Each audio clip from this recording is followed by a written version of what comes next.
আমি নাম বলবো না, একজনকে জিজ্ঞেস করেছিলাম, ভাই আইন শৃঙ্খলা যারা নিয়োজিত নাম বললে চাকরি থাকবে না। শালার বুতেরা চুপ থাক। উনি বললেন আল্লাহর কাছে, শালার বুতেরা দেন, শালার বুতেরা আরে বাড়াইতে হয় না, আল্লাহর কাছে বিচার রইল। ও ভাই স্লোগান দিয়েন না, এবং স্লোগান দিবি মেলাম, এবং এইরকম বিচার আল্লাহ সহ্য করবে না। যার আই তুমি ঠিক দাও কেন শালার পুত ভোট দেন জান, আবার ঠিক দাও। সবাই হাত তোলেন। ওই শালার পুতেরা মুনাজাত কর, মুনাজাত কর, পুরো শালার পুতেরা মুনাজাত কর।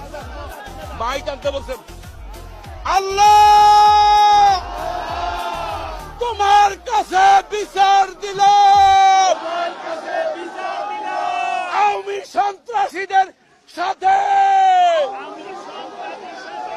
ওই ওই এটা করে কোনদিন মনে মনে খুবই শালা রাসূলুল্লাহ। আপনারা সবাই বাড়ি যান, শনিবার হরতাল হরতাল হরতাল।